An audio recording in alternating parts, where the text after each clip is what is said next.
Assalamualaikum warahmatullahi wabarakatuh. Selamat siang. Salam sejahtera untuk kita semua.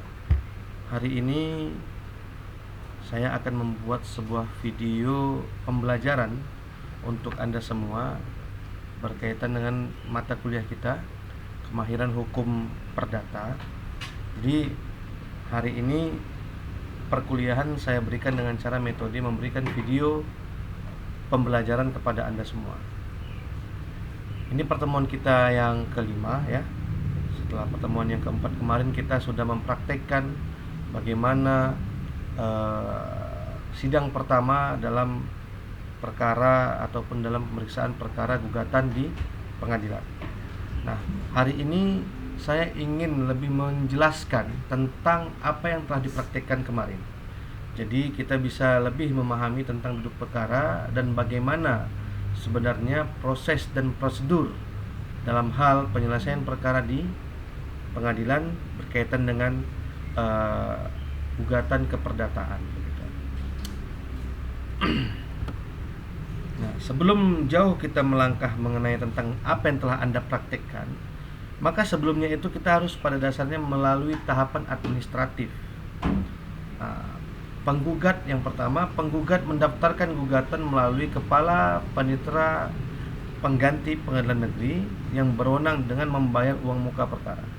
Jadi di sini dapat dikatakan bahwa orang yang berperkara, dalam hal ini orang yang merasa dirugikan terhadap hak-haknya yang diambil oleh orang lain dalam konteks keperdataan, maka awalnya dia harus mengeluarkan biaya panjar perkara yang dibayarkan melalui bank yang telah ditentukan untuk dijadikan sebagai uang muka atau panjar perkara yang fungsinya untuk menjalankan perkara tersebut, dalam hal misalkan untuk pemanggilan para pihak dan alat-alat tulis yang dibutuhkan di dalam persidangan dan sebagainya.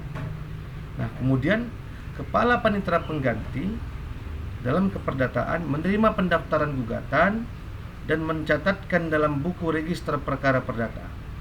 Kemudian meneruskan perkara ke Ketua Pengadilan Negeri.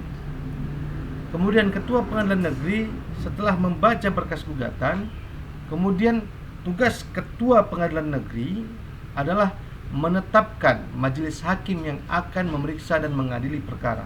Siapa kiranya hakim yang ditunjuk untuk menyelesaikan perkara tersebut. Nah, kemudian yang berikutnya, majelis hakim atau ketuanya yang telah ditunjuk begitu ya.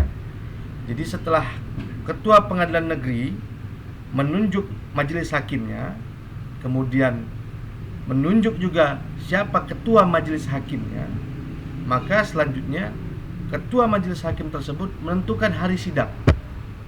Kemudian memerintahkan panitera perkara membuat dan mengirimkan surat panggilan. Begitu. Diperintahkannya kepada siapa? Kepada jurusita melalui panitera.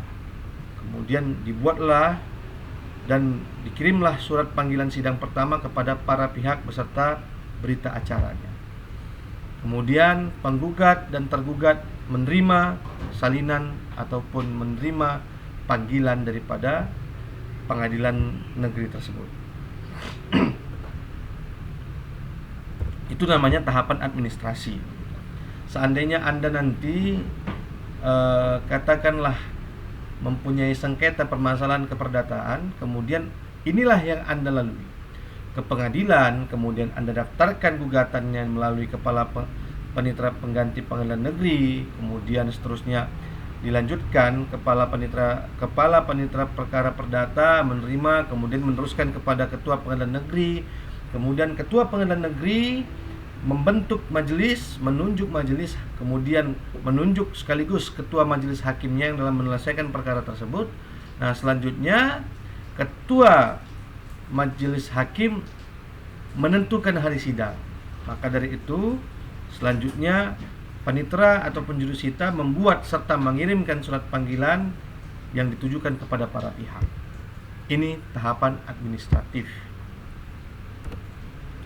Untuk selanjutnya tahapan yudisial. Nah, inilah tahapan persidangan namanya. Jadi, setelah dilalui tahapan administrasi, pendaftaran dan lain sebagainya, maka sudah terbit hari sidangnya. Sidang pertama itu mediasi. Jadi belum kepada pemeriksaan pokok perkara.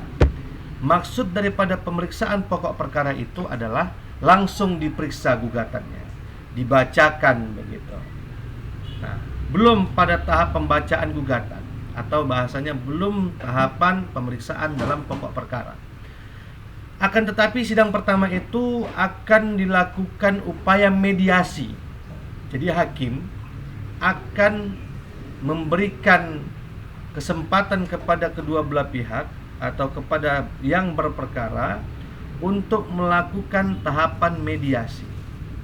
Ini berdasarkan Peraturan Mahkamah Agung nomor 1 tahun 2016. Jadi diwajibkan untuk hakim menyarankan kepada kedua belah pihak yang berperkara untuk melakukan upaya perdamaian. Nah, siapa yang menjadi mediatornya? Maka hakim, ya, majelis hakim tadi menunjuk satu hakim tunggal, dalam hal ini berperan sebagai mediator untuk memediasi para pihak. Nah, jaraknya itu adalah 40 hari penyelesaiannya. Dikasih jangka waktu 40 hari, kalian mediasilah dulu. Mudah-mudahan ada titik temu hingga pemeriksaan ini tidak dilanjutkan, atau hingga pemeriksaan ini tidak dimulai dalam pemeriksaan pokok perkara. Maka kalian mediasilah dulu. Begitu. Nah, 40 hari mediasinya. Waktunya itu harinya itu 40 hari. Berarti ada dua kemungkinan.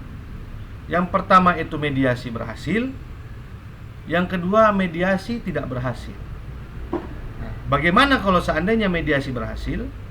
Maka mediator, dalam hal ini hakim tunggal tadi yang ditunjuk oleh majelis hakim, melakukan atau membuat akte perdamaian.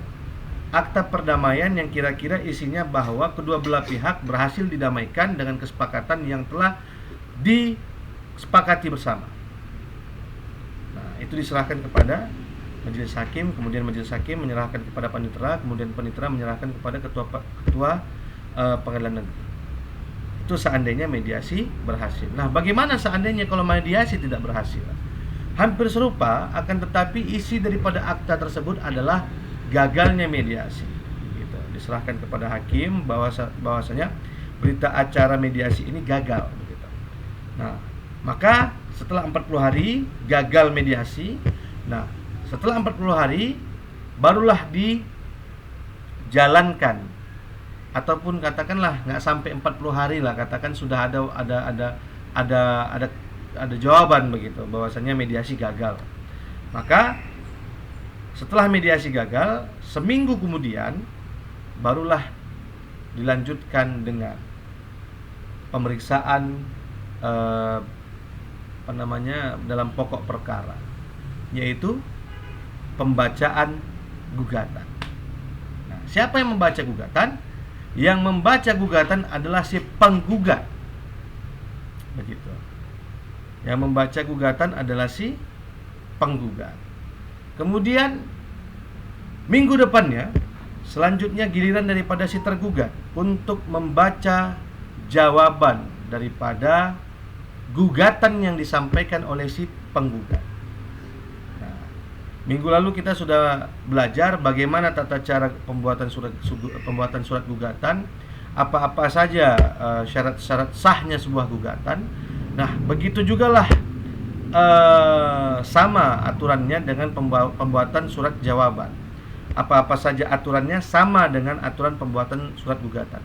Inti daripada jawaban tersebut adalah menolak segala hal yang dinyatakan tidak benar tentang gugatan yang disampaikannya, yang ditujukan kepada si tergugat. Itu yang pertama. Yang kedua adalah mengenai tentang tepat atau tidak tepatnya kompetensi absolut dan kompetensi relatifnya. Kemarin kita sudah belajar. Kemudian yang ketiga adalah mengenai tentang isi gugatan yang dijadikan sebagai dasar untuk membuat sebuah jawaban.